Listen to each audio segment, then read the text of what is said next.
Hello friends, मैं Amit sir और आपका जूम इंस्टीट्यूट ऑनलाइन चैनल में फिर से बहुत बहुत स्वागत है। हम लोग जनरल ऑर्गेनिक केमिस्ट्री में बेटे आपसे रेजोनेंस टॉपिक पे बातें कर रहे थे। हमने कई बातें आपसे कर ली अबाउट रेजोनेंस। मैंने आपको बताया कि आप कैसे कहते हो कि सिस्टम में रेजोनेंस होगा या नहीं होगा। मैंने आपको कुछ ट्रिक्स बताई कि आप कैसे पता लगाओगे कि रिजोनेटिंग स्ट्रक्चर्स कितने बन सकते हैं। आज मैं आपसे बातें करने वाला हूं इसी टॉपिक में आगे about condition of resonating structures. जब आप किसी स्ट्रक्चर को बनाते हो और आपके सामने दो स्ट्रक्चर्स के साथ मैं पूछूं कि क्या ये दोनों स्ट्रक्चर्स एक दूसरे के रेजोनेटिंग स्ट्रक्चर्स हैं, तो उन्हें कैसे पता लगाते हैं, या कुछ बातें जो बहुत इंपॉर्टेंस रखती हैं रेजोनेंस के साथ, वो समझना जरूरी होता है। उसमें आइए सबसे पहले मैं कुछ पॉइंट्स मेंशन किए गए हैं, हम एक एक करके इन पॉइंट्स का मीनिंग समझ लेते हैं। सबसे पहला पॉइंट जो मेंशन किया गया है, that same position of nuclei, that is the condition number 1। कहने का मतलब कि आपके पास जो भी रेजोनेटिंग स्ट्रक्चर्स बने हुए हैं ए बी सी डी और चारों एक दूसरे के क्या हैं, अगर रेजोनेटिंग स्ट्रक्चर्स हैं तो उन सभी के साथ कंडीशन फिक्स है कि उनके जो एटम्स हैं उनकी पोजीशन फिक्स होनी चाहिए। जैसे कि एक क्वेश्चन हमारे सामने बना दिया उसने क्वेश्चन रखा कुछ इस तरीके से, C H H H C O C H H H. एक लुईस पिक्चर ड्रॉ करके दे दी। आप देख सकते हो लुईस पिक्चर किस तरीके से ड्राइंग हो रही होगी। इसमें ऑक्सीजन के पास 2 लोन पेयर यहां पर दिखाए गए होंगे। उसने अगला स्ट्रक्चर जो बना के दिया, उस स्ट्रक्चर में उसने क्या किया, उस स्ट्रक्चर में उसने कुछ ये कंडीशन तैयार की।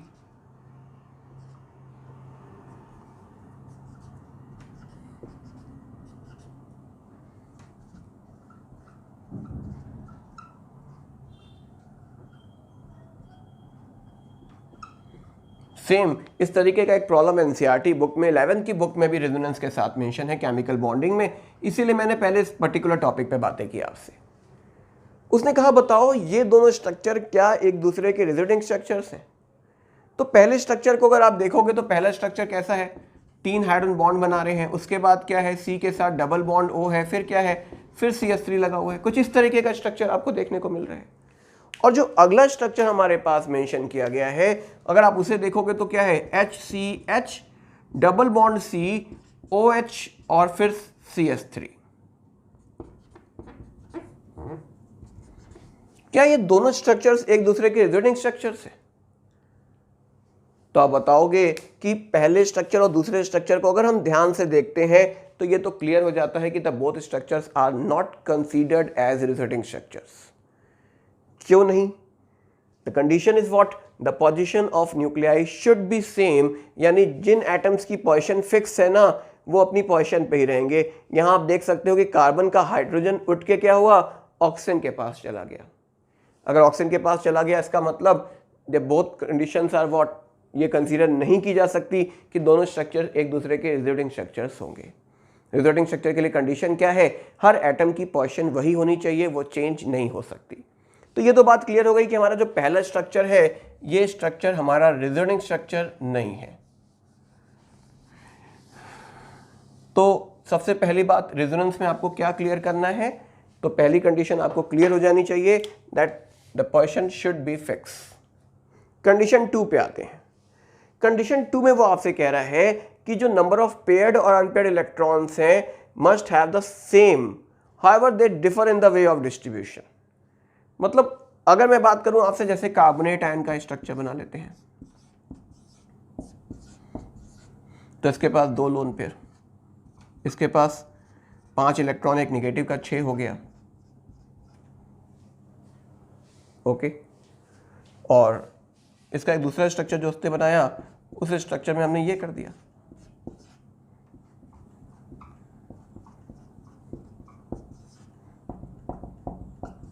इन दोनों स्ट्रक्चर्स में क्या बातें मिली आपको? इन दोनों स्ट्रक्चर्स में अगर मैं आपसे बातें करूं तो हमारे पास पेयर्ड और अनपेयर्ड इलेक्ट्रॉन, तो पेयर्ड इलेक्ट्रॉन्स कितने हैं? 2 4 1 2 3 4 5 6 7 8, 1 2 3 4 5 6 7 8। यानी जो अनपेयर्ड और पेयर्ड इलेक्ट्रॉन्स के नंबर होंगे वो हमेशा कैसे मिलेंगे आपको? वो फिक्स मिलेंगे, उनके नंबर चेंज नहीं हो सकते। Condition number 3, energy of resulting structures must be same और नियरली सेम। ये बात भी इंपॉर्टेंस रखती है कि जो दो स्ट्रक्चर्स आपने यहां बनाए, या तीसरा स्ट्रक्चर जो मैं इसका एक और ड्रॉ कर सकता था, उस स्ट्रक्चर में क्या होता? एक बार डबल बॉन्ड, एक बार डबल बॉन्ड, एक डबल बॉन्ड यहां बना दिया। तो ये तीनों तो इक्विवेलेंट स्ट्रक्चर्स हैं। अगर ये तीनों इक्विवेलेंट स्ट्रक्चर्स हैं तो इनकी एनर्जी तीनों की तीनों क्या होगी? सेम होगी। लेकिन अगर स्ट्रक्चर इक्विवेलेंट नहीं बन रहे हैं, हमने लास्ट क्लास में आपके सामने डिस्कस किया था ना कि स्टेबिलिटी ऑर्डर डिस्कस करो, तो उस स्टेबिलिटी ऑर्डर में मैं आपको ये बताना चाहता था कि जो स्टेबिलिटी ऑर्डर आप लिखते थे कि हाँ पहला सबसे स्टेबल, फिर दूसरा, फिर तीसरा, फिर चौथा, तो उसमें हो सकता है कि वो सारे स्ट्रक्चर्स उसके कंट्रीब्यूटिंग स्ट्रक्चर्स ना माने जाते हो, क्योंकि वो कंट्रीब्यूटिंग स्ट्रक्चर्स आप उन्हीं को कंसीडर कर सकते हो जिनकी एनर्जी लगभग बराबर होती है या सेम होती है। अगर सेम है तब तो वो रिजल्टिंग स्ट्रक्चर्स होंगे ही होंगे, और अगर बराबर ना हो के उससे जरा सा चेंजेस आ रहे हैं, कुछ चेंजेस मिलते हैं, तो वो भी स्ट्रक्चर रिजल्टिंग स्ट्रक्चर्स होंगे। लेकिन अगर कंपाउंड आपका ऐसा बना जो बहुत ज़्यादा अनस्टेबल है, इसका मतलब उसकी एनर्जी बहुत ज़्यादा होगी, और एनर्जी बहुत ज़्यादा होने का मतलब that is not considered as resulting structure. जैसे हमने एग्जाम्पल पे आपको बताया था ना कि मेरे पास विनाइल क्लोराइड है, हमने कहा था ये अपने लोन पे डोनेट करेगा, ये बॉन्ड इधर शिफ्ट होगा। हमने कहा इस पे पॉजिटिव चार्ज ले आओ, यहाँ डबल बॉन्ड ला दो, और क्लोरीन के ऊपर इस पे माइनस चार्ज ला दो, और क्लोरीन पे पॉजिटिव चार्ज ला दो। इसका एक स्ट्रक्चर हमने कहा कि इस तरीके से सोच के देखो कि पाई बॉन्ड इधर जाता तो क्या होता? अगर पाई बॉन्ड इधर जाता तो आप इस स्ट्रक्चर को कहते, और यहां पर ये कंडीशन बन जाती। तो अगर मैं पूछता विनाइल क्लोराइड के कितने रिजल्टिंग स्ट्रक्चर बनेंगे, तो आप 3 नहीं बोलते, क्योंकि this is the unstable system. Resulting structures कोशिश करते हैं कि वो अपने ऑक्टेट को कंप्लीट रख सकें, और अगर वो अपने ऑक्टेट को कंप्लीट रख सकें, that is the number condition 5, complete their octet. वो कोशिश करते हैं कि कंप्लीट कर सकें ऑक्टेट। यहां पर आप देख सकते हो कि कार्बन का ऑक्टेट कंप्लीट नहीं है, उससे इनकम्प्लीट फॉर्म में मिल रहा है, तो ये स्ट्रक्चर हम कंसीडर नहीं करेंगे रिजल्टिंग फॉर्म के साथ। आप क्या कंसीडर करोगे? आप कहोगे कि ये स्ट्रक्चर और ये स्ट्रक्चर इसके क्या होंगे? रिजल्टिंग स्ट्रक्चर्स हो सकते हैं। मतलब इस बात को समझना पड़ेगा, क्या कंडीशन है कि उनकी एनर्जी नियर अबाउट सेम होनी चाहिए। हाँ, ये ज़्यादा स्टेबल है, ये कुछ कम स्टेबल है, इसकी एनर्जी कुछ कम होगी, इसकी एनर्जी कुछ ज़्यादा होगी, लेकिन ये बहुत अनस्टेबल था, इसकी एनर्जी बहुत ज़्यादा होगी, and that's why that is not considered as resulting structure. तो उनकी एनर्जी लगभग सेम होनी चाहिए, ये कंडीशन बताई जाती है। अब आते हैं हम लोग कंडीशन नंबर 4 पे, जो सबसे ज़्यादा इंपॉर्टेंट कंडीशन है, और इसी के ऊपर मैक्सिमम प्रॉब्लम्स बनते हैं। तो इन्हें आपको समझना जरूरी है कि कंडीशन नंबर 4 क्या बताती है। कंडीशन 4 बताती है कि रेजोनेंस होने के लिए सबसे बड़ी रिक्वायरमेंट है सेम प्लेन। सेम प्लेन का मतलब ये है कि अगर कोई सिस्टम रिजल्टिंग स्ट्रक्चर्स को बना रहा है ना, तो उसे एक ही प्लेन में होना चाहिए। अगर वो एक प्लेन में नहीं है तो पॉसिबिलिटीज नहीं बनती। सेम प्लेन का आप मतलब मान सकते हो the system is in sp2 hybridisation. अगर वो सिस्टम sp2 हाइब्रिडाइज है, इसका मतलब वो सेम प्लेन में होगा, और ऐसी कंडीशन में रेजोनेंस बन सकता है। जैसे कि एग्जांपल पे बात करूं मैं आपके सामने, मैंने कहा मेरे पास ये पिक्चर बना दी मैंने, एनिलीन। मैंने कहा बताइए क्या नाइट्रोजन का लोन पेयर रेजोनेंस में है या नहीं है? आपने बहुत ज़्यादा तो नहीं स्टडी की होगी, लेकिन फिर भी ये बात समझ आ जाती है, lone pair single double resonance में है। मैंने कहा चलो और समझते हैं, इस नाइट्रोजन का हाइब्रिडाइजेशन निकालो। तो आप नाइट्रोजन का हाइब्रिडाइजेशन निकालने के लिए क्या कहोगे कि 1 सिग्मा, 2 सिग्मा, 3 सिग्मा और 1 लोन पेयर। हाइब्रिडाइजेशन निकालने का पैटर्न क्या होता है? तो हाइब्रिडाइजेशन निकालने का पैटर्न होता है count sigma bond and lone pair. उनकी काउंटिंग कर लेते हैं। काउंटिंग कितनी है? 3 सिग्मा बॉन्ड बना रहा है, 1 लोन पेयर है, 4। और 4 का मतलब हुआ कि 4 हाइब्रिड ऑर्बिटल्स होंगे इसमें, एक s और 3 p के मिलके 4 हाइब्रिड ऑर्बिटल बनेंगे। हाइब्रिडाइजेशन sp3 हो गया, और sp3 का मतलब the system in not a same plane. और ऐसी कंडीशन में क्या ये रेजोनेंस में होगा? तो आप कहोगे हाँ होगा। फिर बात उठती है कि sp3 वाला कैसे हो गया? अभी तो मैंने कहा कि सेम प्लेन यानी sp2 सिस्टम होना चाहिए। तो याद रखने वाली बात पहली है कि अगर lone pair is in resonance तो उसे हम हाइब्रिडाइजेशन में काउंट नहीं करते। मतलब 3 सिग्मा कोई लोन पेयर नहीं, क्योंकि वो लोन पेयर रेजोनेंस में पार्टिसिपेशन में दिख रहा है आपको। तो इसका हाइब्रिडाइजेशन क्या बताएंगे? sp2 बताएंगे। And the sp2 system is what? In a plane. अब अगर मैं आपसे सेम प्रॉब्लम इसके लिए पूछता, चलो इसके लिए सोच के देखते हैं। पायरोल, मैंने पूछा बताओ क्या इसका सिस्टम नाइट्रोजन का हाइब्रिडाइजेशन क्या होगा? तो आप कहोगे कि नाइट्रोजन का लोन पेयर भी मुझे हाइब्रिडाइजेशन में दिख रहा है, लोन पेयर सिंगल डबल, मतलब इसे मैं हाइब्रिडाइजेशन को, इस लोन पेयर को हाइब्रिडाइजेशन में काउंट नहीं करूंगा। और नहीं करूंगा इसका मतलब हाइब्रिडाइजेशन इसका भी क्या है? sp2 है। The basic thing, the atom should B ना सेम प्लेन। अगर सिस्टम सेम प्लेन में होता है तभी ये कंडीशन जुड़ती हुई दिखती है। आइए कुछ बेसिक बातें मैं और समझा दूं आपको इसी टर्मोलॉजी के ऊपर। तो अब मैं अगर आपको बात समझाऊं कि क्या मतलब है प्लेन का, किस तरीके का प्रॉब्लम बन सकता था, तो आइए इसे एक और एग्जांपल में क्लियर करते हैं। हमने एक ये कंपाउंड ले लिया। What is this? This is an di methyl aniline. Okay, और एक हमने दूसरा कंपाउंड भी बना लिया बेटे।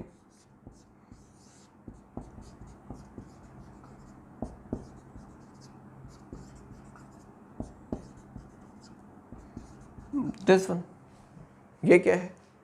ये है NN dimethyl 2,4,6 trimethyl aniline. NN का मतलब नाइट्रोजन से लगे हुए हैं, और यहाँ पे 1 2 3 4 5 6, 2 पे 4 पे और 6 पे क्या लगा हुआ है? मिथाइल ग्रुप लगे हुए हैं। इन दोनों केसेस में अगर मैं आपसे बातें करूं कि बताइए, अगर मैं आपके सामने इन दोनों स्ट्रक्चर्स के बारे में बातें करता हूं तो हमें क्या डिफरेंस मिलता है? डिफरेंस के अकॉर्डिंग अगर मैं बात करूं कि ये जो नाइट्रोजन के पास लोन पेयर है ना, that not take part in hybridization, तो not take part in resonance,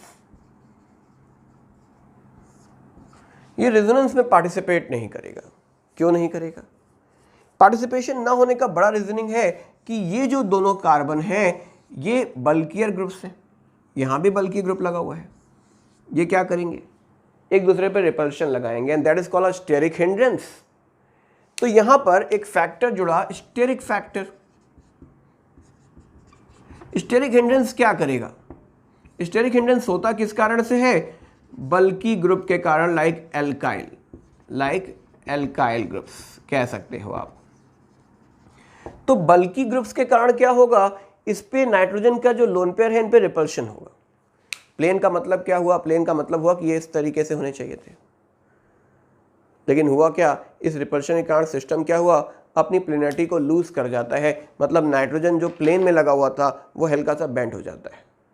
इस बेंडिंग से होता क्या है कि नाइट्रोजन का लोन पेयर अब सेम प्लेन में नहीं रह जाता, and that's why not take part in resonance. अगर मैं पूछूं बताओ कौन ज्यादा बेसिक है, तो बेसिक के लिए आप समझ सकते हो क्या कि अगर मुझे बेसिसिटी के बारे में बात पूछी जाती कि बताओ कौन ज्यादा बेसिक है और कौन कम बेसिक है, तो आप क्या कहते? तो आप कहते हैं कि बेसिक नेचर के अकॉर्डिंग इसका लोन पेयर रेजोनेंस में है या नहीं? आप कहोगे इसका लोन पेयर रेजोनेंस में नहीं है, लेकिन इसका लोन पेयर रेजोनेंस में है। और अगर लोन पेयर इसका रेजोनेंस में है नहीं है, इसका मतलब ये फ्री है। मतलब इसके पास इलेक्ट्रॉन का क्लाउड ज़्यादा है, और इलेक्ट्रॉन का क्लाउड ज़्यादा है, इसका मतलब that system having more basic nature. इस सिस्टम का बेसिक कैरेक्टर कैसा हो गया है? काफ़ी ज़्यादा होगा compare to this system. Clear है बातें? तो इस बात को क्लियर रखनी होगी कि सिस्टम की प्लेनरिटी होना बहुत जरूरी है अगर सिस्टम को क्या करना है? रेजोनेंस में पार्टिसिपेट करना है। आइए एक प्रॉब्लम पे और बातें कर रहा हूं मैं आपसे कि हमारे सामने क्या प्रॉब्लम मेंशन की जा रही है।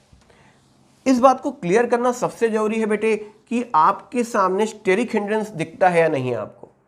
अगर आप स्टेरिक हिंड्रेंस को पहचान पाते हो तो जरा आसान हो जाता है। जैसे कि इस क्वेश्चन में अब आपको रीजनिंग करनी है। ये है नाइट्रोबेंजीन का एक स्ट्रक्चर जिसमें आप ये बना सकते हो। ये है नाइट्रोबेंजीन। अब हमने कहा कि इसका एक और स्ट्रक्चर, हमने एक और कंपाउंड लिया और हमने इसके स्ट्रक्चर को भी ड्रॉ करने की बात की। और हमने यहां पर क्या किया,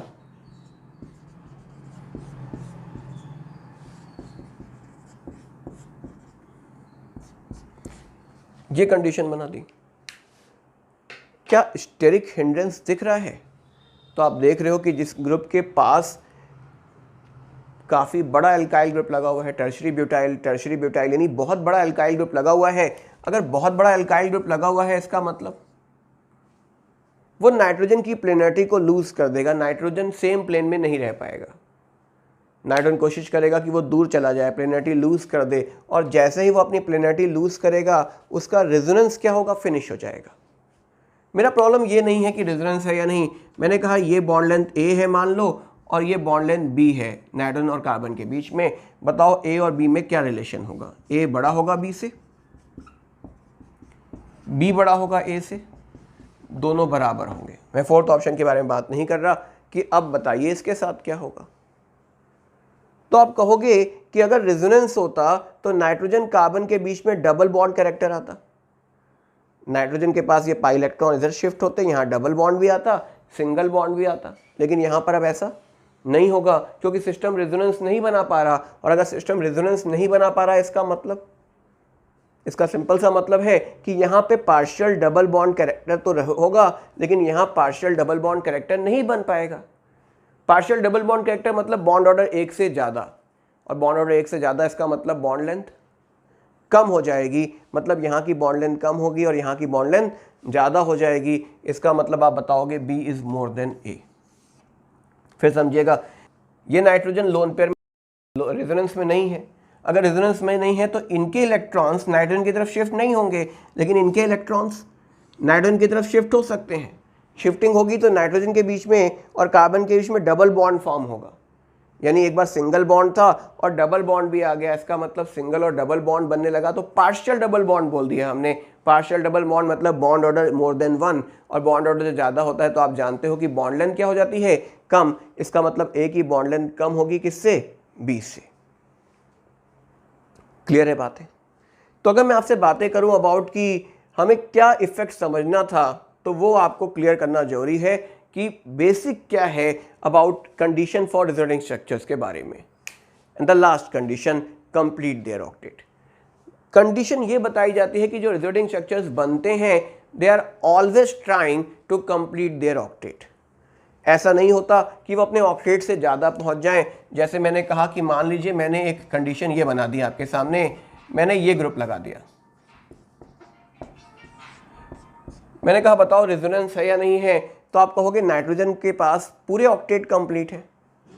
अगर ऑक्टेट कंप्लीट है तो नाइट्रोजन इससे इलेक्ट्रॉन नहीं ले सकता, लेगा तो 10 इलेक्ट्रॉन हो जाएंगे। तो एक्सपेंडेड ऑक्टेट सिस्टम नहीं बनाना चाहता सिस्टम कोशिश करता है ऑक्टेट बनाने की। इसका मतलब this positive charge that is not take part in resonance, ये रेजोनेंस में पार्टिसिपेट नहीं कर रहा है। तो ओवरऑल क्या कंडीशन है फॉर रेजोनेटिंग स्ट्रक्चर्स वो मैंने आपके सामने रखे हैं। हमें ये बेसिकली इसलिए समझना है कि जब आपके सामने क्वेश्चंस रखे जाएं तो आप कैसे रीजनिंग करोगे। तो ओवरऑल अगर मैं बात करूं तो क्या क्या बातें बताई गई, the atom should be in a same position. Second condition क्या है, the number of paired and unpaired electrons number are same in both structures, और मोर देन जो स्ट्रक्चर बनाए उनमें सब में सेम होंगे। एनर्जी लगभग सेम होती है। बहुत unstable structure they are not take part in contribution form. And the one point is what, the atom should be same plane, sp2 जो बहुत इंपॉर्टेंट पार्ट है, and the atoms need to complete their octet. तो ये बातें थी हमारे पास about condition के बारे में। अभी तक के रेजोनेंस के टॉपिक में मैंने आपसे बता दिया कि हमने क्या क्या बातें अब समझनी है। नेक्स्ट क्लास में आपसे बातें करने वाला हूं about what is resonating effect and what is mesomeric effect.